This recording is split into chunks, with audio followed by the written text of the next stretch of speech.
Good morning बच्चे। मैं अशोक यादव। आज जो है कक्षा 4 का हिंदी परिवेश लेके आए हैं, जिसमें आज हम पाठ 6 अभ्यास का कमाल, ये पाठ का शीर्षक है। इसे आज हम पढ़ेंगे। तो चलिए बच्चे, इस पाठ को स्टार्ट करते हैं। अभ्यास का कमाल। इसमें हम सभी बच्चों को अभ्यास करने से संबंधित हमें जानकारी मिलेगी। हमें अभ्यास का महत्व इस पाठ से समझने को मिलेगा। तो चलिए स्टार्ट करते हैं।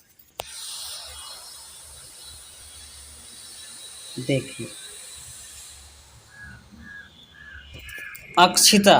अक्षिता जो है बहुत ही प्रतिभावान लड़की थी। वह सभी विषयों में अच्छी थी, परंतु गणित में कमज़ोर थी। इस कारण उसकी रिपोर्ट खराब रहती थी। उसका अंक रिपोर्ट कॉपी खराब मिलती थी। एक दिन जब वह स्कूल से लौटी तो बहुत उदास थी। क्या बात है बेटी, क्या सोच रही हो? माँ ने बड़े प्यार से अक्षिता के सिर पर हाथ फेरा। लड़की बोली, माँ, क्या मैं गणित के सवाल हल नहीं कर सकती? क्या हुआ, आज इतने गुस्से में क्यों है मेरी रानी बेटी? माँ ने प्यार जताते हुए कहा।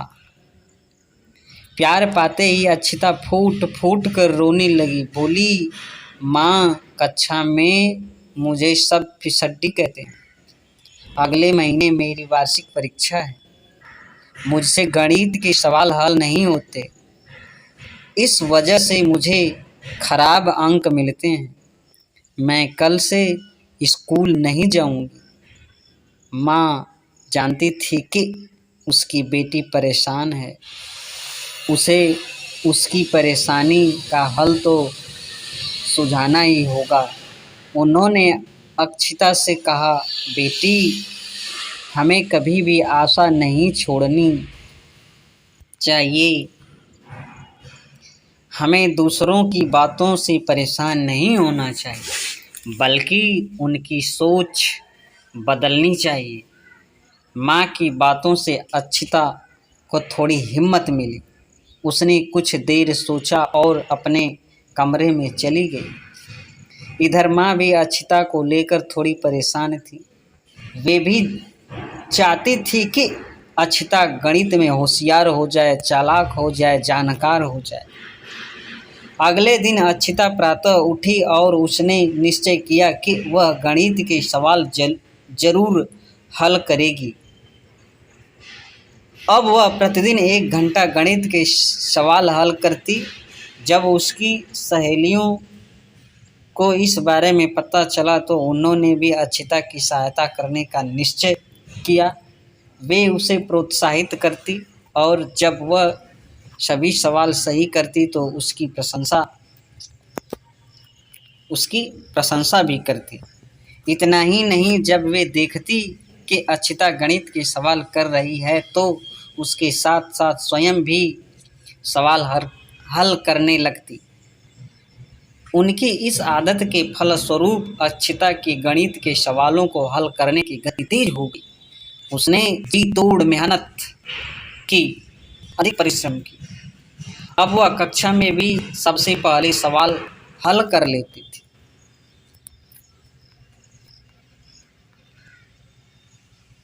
जो बच्चे उसे कक्षा में फिसड्डी कहकर चिढ़ाते थे, वे अक्षिता को देखकर दांतों तले उंगली दबाने लगे, यानी हैरान रह गए।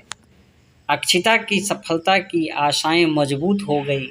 जिस गणित के सवालों से वह दूर भागती थी, वही गणित के सवाल उसे अब अच्छे लगने लगे। वह अपने प्रयासों से बहुत प्रसन्न थी। उसने गणित के सवालों का अभ्यास निरंतर लगातार जारी रखा। कुछ दिनों बाद वार्षिक परीक्षा आई। सभी बच्चों ने खूब मेहनत की। देखते देखते वार्षिक परीक्षा के परिणाम का दिन आ गया। सभी बच्चे अपना परीक्षा परिणाम जानने के लिए बेहद उत्सुक थे, बेचैन थे। ठीक 10 बजे मुख्य अतिथि का आगमन हुआ। अतिथि मतलब आने वाले जो होते हैं वो अतिथि, नए लोग। बच्चे उनके सम्मान में खड़े हुए। प्रधानाचार्य जी ने उनका स्वागत किया। इस अवसर पर कुछ सांस्कृतिक कार्यक्रम भी आयोजित किए गए थे। प्रतीक्षा की घड़ियां समाप्त हुई। प्रधानाचार्य जी ने कुछ देर बाद परीक्षा परिणामों की घोषणा की। अक्षिता ने पूरे विद्यालय में सर्वोत्तम स्थान प्राप्त किया था। मुख्य अतिथि ने उसे शील्ड प्रदान की। यह उसके जीवन की सबसे बड़ी उपलब्धि थी। पुरस्कार पाकर अक्षिता की आंखों में आंसू आ गए। उसे विश्वास ही नहीं हो रहा था कि पूरे विद्यालय में उसने सर्वोच्च सम्मान प्राप्त किया है। वह बहुत खुश थी। सभी लोग अक्षिता की प्रशंसा करने लगे और विद्यालय का प्रांगण तालियों की गड़गड़ाहट से गूंज उठा। तो देखिए बच्चों, हमें भी अभ्यास करते रहना चाहिए। बच्चों, अभ्यास करने से सफलता अवश्य मिलती है यदि हम हिम्मत न हारें और निरंतर अभ्यास और कोशिश करते रहें तो कुछ भी असंभव नहीं है। लगन, परिश्रम, आशा तथा स्वयं पर विश्वास, जिस व्यक्ति के पास ये गुण हों तो वह किसी भी क्षेत्र में पीछे नहीं रह सकता, चाहे वह शिक्षा हो, खेलकूद हो या कला कौशल। सफलता उसकी कदम चूमेगी। तो चलिए बच्चे, आप भी हिम्मत नहीं हारेंगे, हमेशा परिश्रम करते रहेंगे। तो ये चैप्टर यहीं समाप्त होता है। फिर नेक्स्ट चैप्टर लेके आएंगे। तब तक के लिए नमस्कार।